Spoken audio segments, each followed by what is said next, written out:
Good morning student.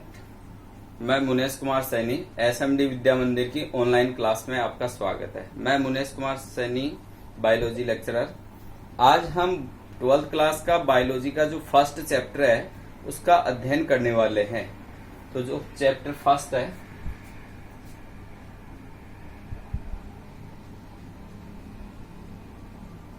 Chapter first subject biology. जो first chapter है इसका नाम है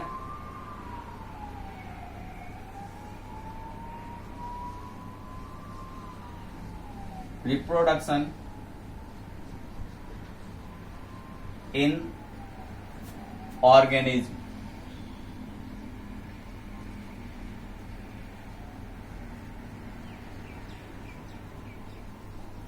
रिप्रोडक्शन इन ऑर्गेनिज्म। रिप्रोडक्शन का मतलब होता है प्रजनन। जनन कह दो चाहे प्रजनन कह दो, जनन ऑब्लिक प्रजनन। ऑर्गेनिज्म का मतलब होता है जीव। जितने भी अर्थ के ऊपर लिविंग ऑर्गेनिज्म है उनको ऑर्गेनिज्म कहते हैं। चाहे वो प्लांट हैं, चाहे एनिमल हैं, चाहे बैक्टीरिया हैं, चाहे फंगस है, ये सारे ही क्या है, जीव आते हैं। तो पहले तो हमें ये पता होना चाहिए कि जीव क्या है, इनकी विशेषता क्या है, फिर हम बात करेंगे प्रजनन की। तो इस चैप्टर का जो इंट्रोडक्शन है वो सुने आप। इंट्रोडक्शन, परिचय।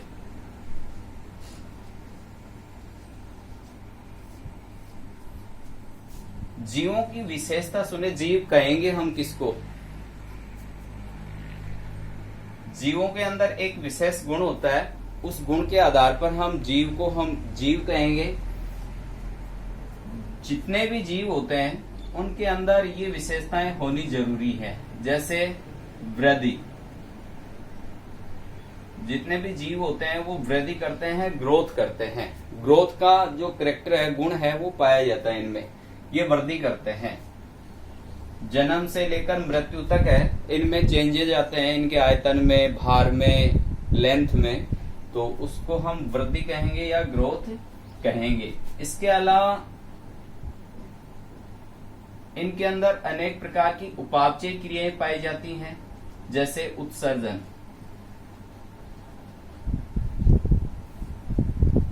उत्सर्जन के अलावा पाचन, पोषण,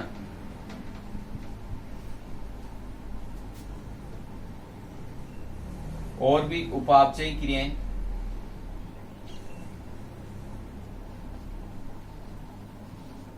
उपापचय क्रियाएं इनको मेटाबॉलिक रिएक्शन बोलते हैं। तो ये सारे जो कैरेक्टर होते हैं, जैसे उत्सर्जन है, ग्रोथ है, पाचन है, पोषण है, उपापचय क्रियाएं हैं, और एक महत्वपूर्ण जो कैरेक्टर है वो है प्रजनन का। ये सारे कैरेक्टर जीवों के अंदर पाए जाते हैं। अब जिस जीव के अंदर ये कैरेक्टर नहीं होते हैं वो निर्जीव कहलाएगा या फिर इनएक्टिव कहलाएगा। तो जितने भी पृथ्वी के ऊपर बायोटिक फैक्टर होते हैं उनमें ग्रोथ का कैरेक्टर, उत्सर्जन, पाचन, पोषण, उपापचय क्रियाएं, प्रजनन इत्यादि गुण पाए जाते हैं। इसके अलावा भी बहुत सारे गुण हैं, जैसे सेंसरी है, संवेदनशीलता है, ये गुण भी पाए जाते हैं। तो जीव जितने भी हैं, चाहे वो प्लांट है, एनिमल है, एल्गी है, फंगस है, ये सारे जीव कहलाते हैं। अब हम बात करते हैं जनन या प्रजनन की। जनन या प्रजनन किसको कहते हैं? अंग्रेजी में इसको रिप्रोडक्शन बोलते हैं। कोई भी जीव है वो अपने समान नई संतति उत्पन्न करता है। अपने समान नए जीव को उत्पन्न करता है। तो कोई भी जीव अपने समान नए जीव को उत्पन्न करता है। इस प्रोसेस को हम प्रजनन कहते हैं या रिप्रोडक्शन कहते हैं। जैसे मान लेते हैं कि हमारा विकास हमारे माता पिता से हुआ है, ऐसे ही एक प्लांट है, उसका बीज हम अंकुरित करते हैं तो बीज से प्लांट बनता है, फिर उस प्लांट से फ्लावर निकलते हैं, फ्लावर में फिर बीज डेवलप होते हैं, फिर उस बीज को आगे सीड को आगे जर्मिनेट करते हैं तो नया प्लांट विकसित होता है। ऐसे हर जीव में ये कैरेक्टर पाया जाता है। जैसे बैक्टीरिया है तो बैक्टीरिया भी एक सेल से, बैक्टीरियल सेल से एक से भी कई मल्टीप्लाई होकर बहुत सारे बैक्टीरिया बनते हैं। तो हर जीव के अंदर ये कैरेक्टर होता है कि वो जीव अपने समान नए जीव को उत्पन्न करता है। इसी प्रोसेस को हम प्रजनन कहते हैं। तो ये इंट्रोडक्शन हुआ है इस चैप्टर का। इसके बाद में हम आगे एक बिंदु है जीवन अवधि, उस जीवन अवधि को पढ़ेंगे। जीवन अवधि, एक ये अवधि है और एक अवधि ये होती है अवधि। ये गलत है, ये एक भाषा का नाम है, लैंग्वेज है, जबकि ये एक पीरियड होता है अवधि। तो हम जीवन अवधि के बारे में पढ़ेंगे। इसको लाइफ स्पैन कहते हैं, लाइफ स्पैन। जीवन अवधि का मतलब क्या होता है वो देखें। जैसे हम जन्म लेते हैं, जन्म लेने के बाद में हम वृद्धि करते हैं, वृद्धि करने के बाद में अंत में मृत्यु को प्राप्त करते हैं। तो जन्म लेते हैं, फिर बड़े होते हैं, ग्रोथ करते हैं, प्रजनन करते हैं और अंत में मृत्यु को प्राप्त करते हैं। तो जन्म से लेकर प्राकृतिक मृत्यु तक, प्राकृतिक मृत्यु, एक तो सडन डेथ होती है, वो प्राकृतिक मृत्यु नहीं कहलाती है। नेचुरल डेथ वो होती है जन्म से लेकर, जैसे मान लो 100 साल तक जीने के बाद में मृत्यु होती है, बुढ़ापा आने के बाद में, तो वो प्राकृतिक मृत्यु मानी जाती है। तो जन्म से लेकर नेचुरल जो डेथ होती है, प्राकृतिक मृत्यु होती है, उस तक का जो पीरियड होता है उसको हम जीवन अवधि कहेंगे। कोई भी जीव है, पहले जन्म लेगा, फिर ग्रोथ करेगा, फिर रिप्रोडक्शन करेगा, प्रजनन करेगा, उसके बाद में वो धीरे धीरे वृद्धावस्था प्राप्त करेगा और वृद्धावस्था के बाद में उसकी डेथ होगी। तो जो नेचुरल डेथ है, नेचुरल डेथ तक का जो पीरियड है उसको हम जीवन अवधि कहते हैं। यहाँ पर मैं कुछ जीवों की जीवन अवधि बता रहा हूं। जैसे तितली है, तितली, तितली की जीवन अवधि है वो 1 या 2 सप्ताह होती है, यानी कि 1 से 2 वीक के बाद में तितली है वो मर जाती है। तितली है, इसके अलावा भी बहुत सारे इंसेक्ट होते हैं, इनकी जो लाइफ स्पैन है, जीवन अवधि है, वो कुछ दिन की होती है। इसके अलावा हम बात करते हैं कोए की। कोआ, कोआ है, इसकी जीवन अवधि होती है वो 15 वर्ष होती है, 15 ईयर होती है। 15 साल के बाद में इसकी मृत्यु हो जाती है।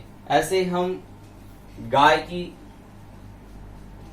देखें तो गाय की भी 15 से लेकर 20 साल तक की आयु होती है। लेकिन कुछ जीव ऐसे भी हैं जिनकी जीवन अवधि बहुत ज्यादा मानी जाती है। जैसे तोता है, इसकी जीवन अवधि 140 वर्ष होती है, 140 वर्ष तक ये अपनी जीवन अवधि प्राप्त करता है। इसके अलावा मगरमच्छ है, मगरमच्छ, इसकी जीवन अवधि 60 वर्ष होती है, 60 वर्ष। कछुआ जो होता है, कछुए की आयु होती है 250 वर्ष। कछुआ है, इसकी जीवन अवधि होती है 250 वर्ष। आपकी बुक में दे रखा है इसको 150 वर्ष, लेकिन इसकी वास्तविक आयु होती है 250 वर्ष।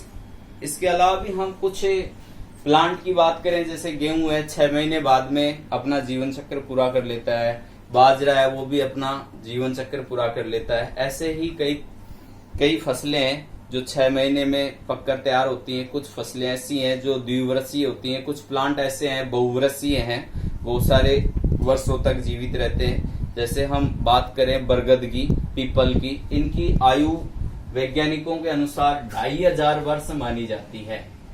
2500 वर्ष। पीपल है, बरगद है। कोलकाता के अंदर जो हावड़ा बोटनिकल गार्डन है उसके अंदर एक बरगद है जिसका क्षेत्रफल है 1.5 किलोमीटर। 1.5 किलोमीटर तक वो फैला हुआ है और इसकी आयु लगभग 2500 वर्ष तक की मानी गई है। अब हम लाइफ स्पैन के बाद में अगला बिंदु देखेंगे।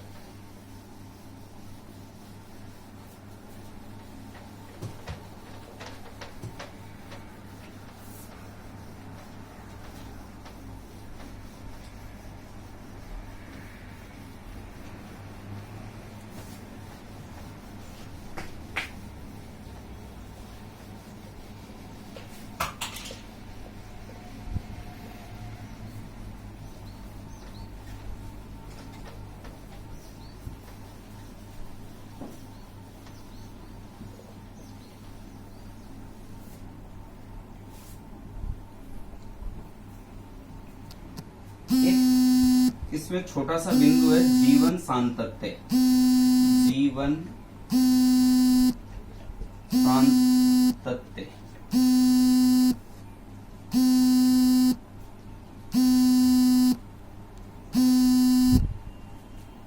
जीवन सांतत्य होता क्या है? कोई भी जीव है वो अपनी संतति को बनाए रखने के लिए, अपने जैसे जीवों को बनाए रखने के लिए, अपनी जो वंश है उस वंश को वृद्धि करने के लिए या वंश को बनाए रखने के लिए अपने समान नए जीव उत्पन्न करता है।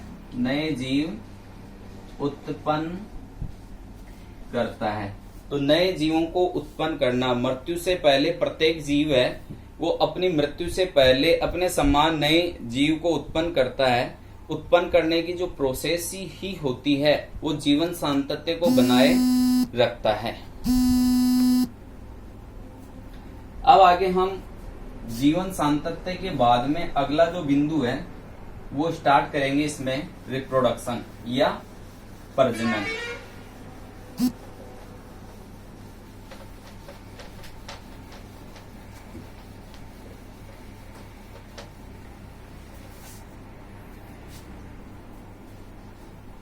प्रजनन या इसको जनन भी कहते हैं। इसका डिटेल में अध्ययन करेंगे। प्रजनन को अंग्रेजी में बोलते हैं रिप्रोडक्शन। रिप्रोडक्शन। जो रिप्रोडक्शन का जो कैरेक्टर होता है वो प्रत्येक जीव में होता है। कोई भी जीव है उस सभी में पाया जाता है। बैक्टीरिया में भी होता है, वायरसों के अंदर भी होता है, और प्लांट है, सारे जितने भी प्लांट हैं, algae, bryophyta, pteridophyta, gymnosperm, angiosperm, सभी के अंदर ये कैरेक्टर देखने को मिलता है। अब जो जितने भी जीव होते हैं वो अपने समान नई संतति को उत्पन्न करते हैं। उसी प्रक्रिया को, उसी क्रिया को जनन कहा जाता है। इसकी डेफिनेशन आपको याद रखनी है कि कोई भी जीव है वो अपने समान नए जीव को उत्पन्न करता है। नए जीव को उत्पन्न करने की जो प्रोसेस होती है, प्रक्रिया होती है, उसी को प्रजनन या जनन कहा जाता है। ठीक है। अब नए जीव को उत्पन्न करने के कई तरीके हैं।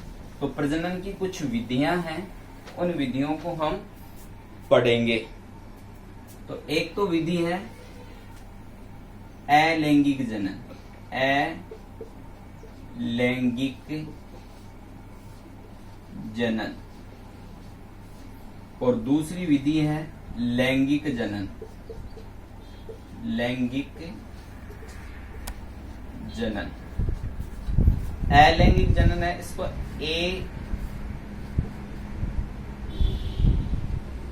एसेक्सुअल रिप्रोडक्शन कहते हैं। और जो लैंगिक जनन है इसको सेक्सुअल रिप्रोडक्शन कहा जाता है। तो प्रजनन की जो मेथड है, मेनली दो मेथड होते हैं, एक तो अलैंगिक जनन, दूसरा लैंगिक जनन। अलैंगिक जनन को एसेक्सुअल रिप्रोडक्शन कहते हैं और लैंगिक जनन को सेक्सुअल रिप्रोडक्शन कहा जाता है। तो हम पहले एसेक्सुअल रिप्रोडक्शन के बारे में पढ़ने वाले हैं।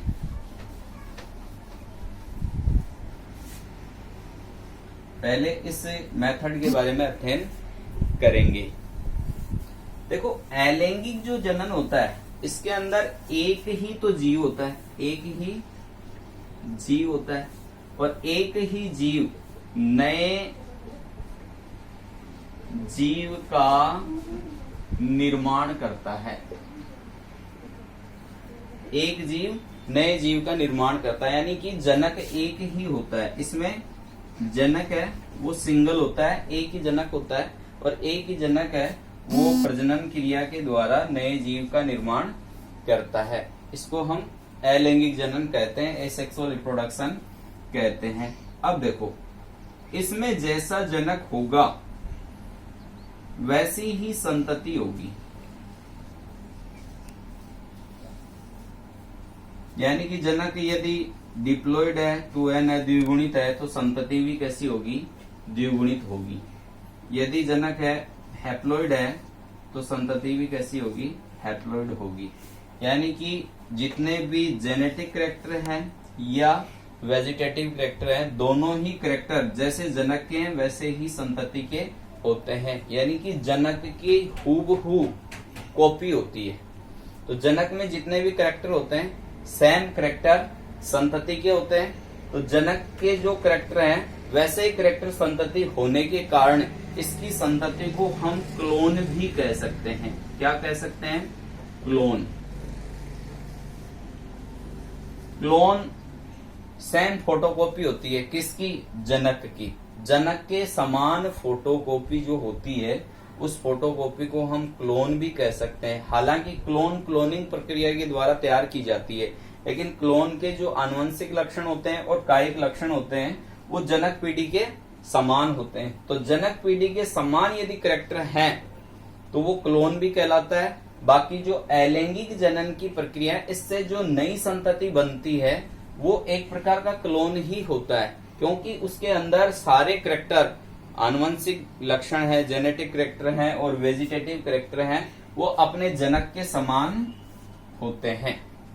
तो इसमें आपको याद रखना है कि जो अलैंगिक जनन होता है उसमें केवल सिंगल जीव होता है, एक सिंगल जीव ही दूसरे नए जीव का निर्माण कर सकता है। इसके अलावा यदि ये द्विगुणित अवस्था में होता है जनक, तो संतति भी कैसी होती है? द्विगुणित होती है। यदि जनक अगुणित है तो संतति भी अगुणित ही होती है।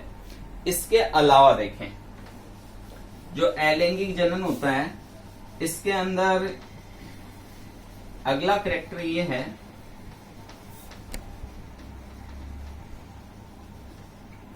कि इसमें युग्मकों का निर्माण नहीं होता है।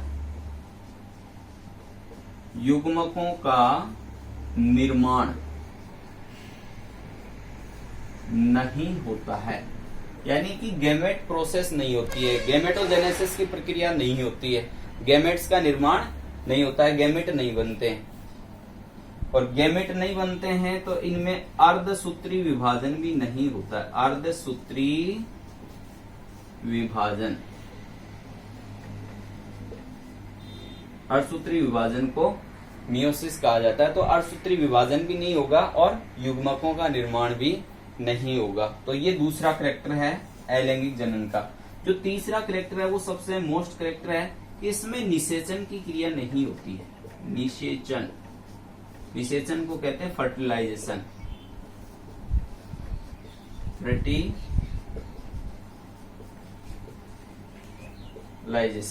तो फर्टिलाइजेशन की प्रोसेस नहीं होती है। तो जिस जनन में निषेचन नहीं होता है, युग्मकों का निर्माण नहीं होता है, अर्धसूत्री विभाजन नहीं होता है, उस जनन को हम एसेक्सुअल रिप्रोडक्शन कहते हैं, अलैंगिक जनन कहते हैं। और इसमें जो नया जीव है वो सेम फोटोकॉपी होता है जनक की, और सेम फोटोकॉपी होने के कारण उस नए जीव को हम क्लोन भी कहते हैं।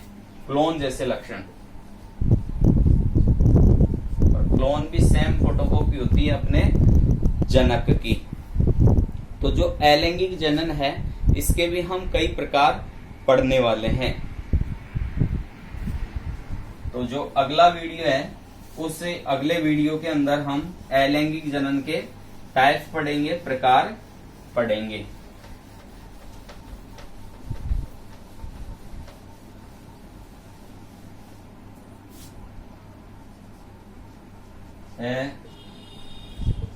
अलैंगिक जनन के प्रकार।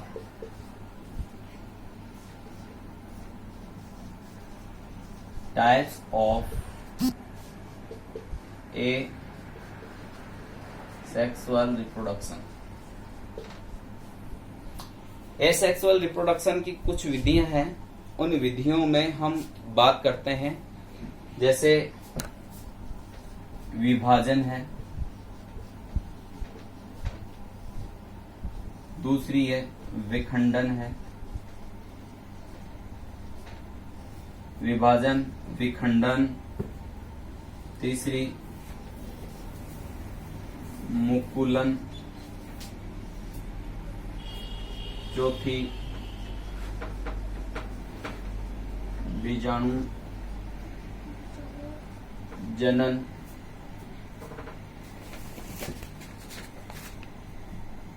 ये अलैंगिक जो जनन है वो या तो विभाजन के द्वारा होता है, एक जनक है उसमें विभाजन हो जाता है जिससे नई संतति बनती है, या विखंडन होता है, या फिर मुकुलन होता है, या फिर बीजाणु जनन द्वारा। तो ये जो विभाजन द्वारा है ये शैवालों के अंदर देखने को मिलता है, विखंडन है ये अमीबा जैसे जीव हैं, ये दोनों एक दूसरे के ही टाइप हैं, ये दोनों एक जैसे ही हैं।